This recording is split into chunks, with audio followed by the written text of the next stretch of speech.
নিয়ে চলে এসেছি সুন্দরবনের সুন্দরী কাঁকড়া। তা কাঁকড়াগুলো আমি কেটে কুটে ধুয়ে পরিষ্কার করে রেখেছি। আজকে আপনাদের কাটা দেখাতে পারলাম না।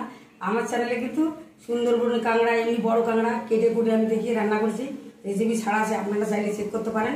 আজকে আর কাটা দেখালাম না। আজকে এই সুন্দরবনের কাঁকড়া হবে ঝাল, আর তার সঙ্গে আর একটা রেসিপি থাকবে।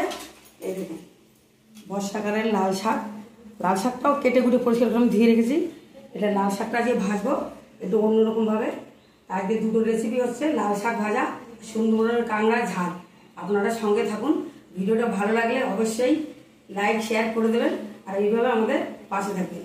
আসুন এখন কাঁকড়া মাছের লবণ হলুদ মাখিয়ে কাঁকড়া মাছটা ভেজে নেব। প্রথমে বড় ঠ্যাং আর ছোটো ঠ্যাং কাঁকড়া কিনেছি, শুধু এই একটাই বড় ঠ্যাং আর ছোটো ঠ্যাং ছিল, আর বাদ বাকি ঠ্যাং ছিল না, মানে ভেঙে চলে গেছে। যাই হোক গামলার মধ্যে নিয়ে নিচ্ছি, লবণ হলুদ মাখিয়ে নেব। দিয়ে দেবো পরিমাণ মতো লবণ হলুদ, ভালো করে লবণ হলুদটা মাখিয়ে নেব। ঢাকা ঢাকা মাখিয়ে নিচ্ছি। এই সুন্দরবনের কাঁকড়া কিন্তু ঝাল করলে, সুন্দরবনের কাঁকড়া ঝাল করলে কিন্তু দারুণ লাগে খেতে। বর্ষাকাল এখনই তো কাঁকড়া, এই সুন্দরবনের কাঁকড়া, এমনি হাবু কাঁকড়া, চিটে কাঁকড়া সব পাওয়া যায়। ভালো করে রান্না করলে দারুণ লাগে। দেখুন লবণ হলুদ মাখানো হয়ে গেছে। কড়াইতে তেল দিয়ে কাঁকড়াগুলো ভেজে নেব। দিয়ে দিচ্ছি সর্ষের তেল কাঁকড়া ভাজার জন্য। তেল গরম হয়ে যায়, এক একটা করে কাঁকড়াগুলো দিয়ে দেবো। কাঁকড়াগুলো তো কড়াইতে দিয়ে দিয়েছি, পুরো এক পিঠ ভাজা হয়ে গেছে। উল্টিয়ে দেবো, এক একটা করে করে উল্টিয়ে দিচ্ছি। দুটোটা কাঁকড়ায় ভালো ঘিয়ে হয়েছে। যেগুলো মেয়ে কাঁকড়া সেই কাঁকড়াটাই ঘি হয়, দেখুন এই কাঁকড়াটা ঘি হয়েছে। আর যেগুলো ছেলে কাঁকড়া সেটা ঘি হয় অল্প। আর কেটে গুলি ধোয়ার সময় ঘি সব চলে যায়। এটাও ঘি দিচ্ছি, এই কাঁকড়াটাও ঘি দিচ্ছি। এইভাবে কাঁকড়াগুলো সব ভেজে নেব। কাঁকড়াগুলো খুব ভালো করে ভেজে নিয়েছি, এখন তুলে নেব। গুনগুন কি সুন্দর পতাকা এঁকেছে, খুব সুন্দর হয়েছে। আর কি কাছে বলি দেখাও তো শোনা, ফেস উল্টি উল্টিয়ে দেখো, বন্ধুদের দেখাও। এটা আম, এটা আম, আঙুর। আরো দেখাও, আরো দেখাও। কাঁকড়াগুলো ভেজে নিয়েছিলাম, কাঁকড়ার ঠ্যাংগুলো ভেজে নিয়েছিলাম। কাঁকড়ার মধ্যে আলু দেবো, আলুগুলো ভেজে রেখেছি। এবার কাঁকড়ার তরকারিটা রান্না করবো। কড়াইতে আলু ভাজার তেল আছে, তেল দিয়ে দেবো। তেল গরম হয়েছে, এবার ফোড়ন দিয়ে দেবো। ফোড়নে দেবো দুটো তেজপাতা, আর এখানে দেখুন নিয়ে নিয়েছি শুকনো লঙ্কা, গোটা গরম মশলা, পাঁচফোড়ন দিয়ে দেবো। ফোড়নটা সুন্দর ভাজা হবে। সুন্দর ভাজা হয়ে গেছে। এখানে আদা রসুন পেঁয়াজ লাল লাল কাঁচা লঙ্কা একসঙ্গে সব পেস্ট করা দিয়ে দেবো। তেলের মধ্যে মশলাটা একটু ভালো ভালো করে নেবো, নিয়ে বাকি মশলাগুলো দেবো। তেলের মধ্যে মশলাটা খুব ভালো করে কষিয়ে নিয়েছি। এখন সব মশলাগুলো দিয়ে দেবো। প্রথমে দিয়ে দেবো লবণ,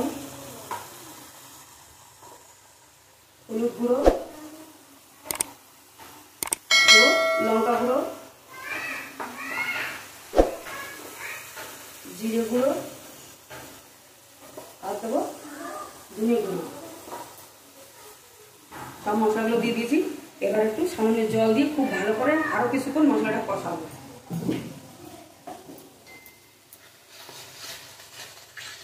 এখন বেশ কিছুক্ষণ মশলাটা আমি কষাবো, যতক্ষণ না তেল ছাড়ছে। মশলা যত সুন্দর কষানো হবে তরকারি খেতে তত ভালো হবে। খুব ভালো করে বেশ কিছুক্ষণ মশলা কষিয়েছি, কত সুন্দর তেল ছেড়ে দিয়েছে। ওই দেখুন মশলা কালারটা দেখুন কত সুন্দর। এখন ভাজা আলুগুলো দেবো। ভাজা আলুগুলো দিয়ে আরও কষাবো।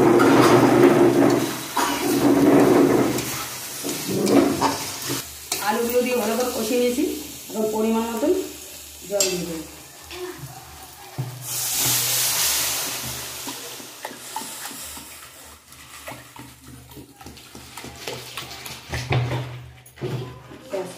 এতটাই জল দিয়েছি কারণ আলুগুলো ভাজা, আলুগুলো হালকা সিদ্ধ হয়ে গেছে।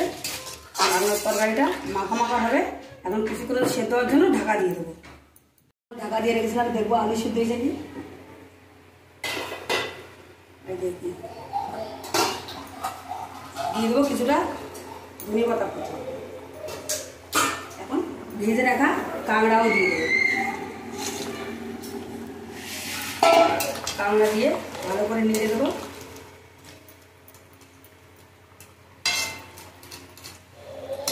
আলুও ভালো সিদ্ধ হয়ে গেছে, আর একটু হবে, আর কিছুক্ষণ চাপা দিয়ে রাখবো।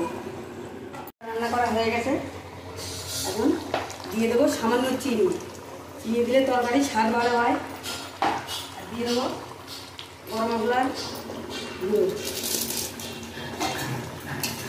নেড়ে নেবো। আমাদের কাঁকড়ার তরকারিটা রান্না করা কমপ্লিট। দেখুন, গ্যাস অফ করে নামিয়ে নেব। রান্না করা হয়ে গেছে। এখন শাকটা ভাজবো। কড়াইতে দিয়ে দেবো সরষের তেল। গরম হয়ে গেছে, শাক ভাজার জন্য ফোড়নে নিয়েছি 5 ফোড়ন, শুকনো লঙ্কা দিয়ে দেবো। হয়ে গেছে, লাল শাক ভাজার মধ্যে দেবো কাঁচা লঙ্কা, পেঁয়াজ, রসুন কুচি। এই সবগুলো ভালো করে ভাজা ভাজা করে দেবো। পরিমাণ মতন লবণ, হলুদ গুঁড়ো, লঙ্কা গুঁড়ো, সামান্য ধনে গুঁড়ো।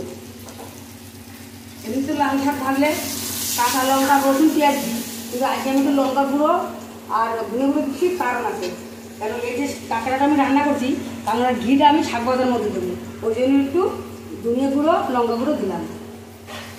খুব ভালো করে ভেজে নেবো সব কিছু। খুব ভালো করে সব কিছু ভাজা ভাজা করে নিয়েছি। রসুনের সুন্দর ঘিরানো বেরিয়েছে। এখন কাঁকড়ার ঘিগুলো দিয়ে দেবো।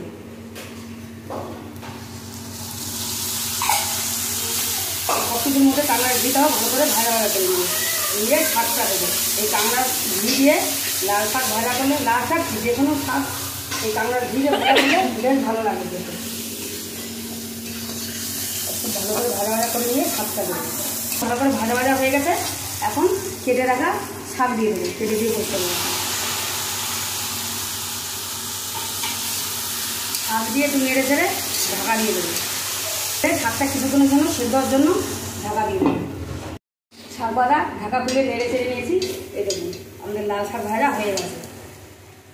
এখন একটু উপর থেকে একটু পোস্ত ছড়িয়ে দেবো।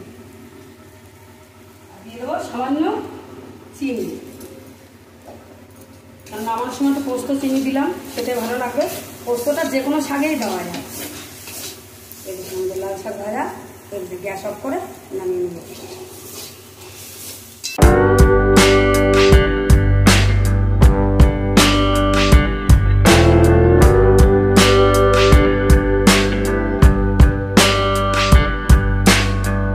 রান্না হয়ে গেছে। সুন্দর কাঁকড়ার ঝাল কত সুন্দর লাগবে দেখুন। সুন্দর কাঁকড়া এইভাবে ঝাল করলে কিন্তু দারুণ লাগে। আর এখানে আছে লাল শাক ভাজা। কাঁকড়ার ঘি দিয়ে লাল শাকটা ভেজেছি। আজকে দুটো রেসিপি কেমন লাগলো অবশ্যই কমেন্ট করবেন, বেশি বেশি করে শেয়ার করবেন যাতে সবাই দেখতে পায়। আজকের মতো ভিডিওটি এখানে শেষ করছি। দেখা আসছে পরের ভিডিও। এত সময় ভিডিওটা দেখার জন্য সবাইকে অনেক অনেক ধন্যবাদ।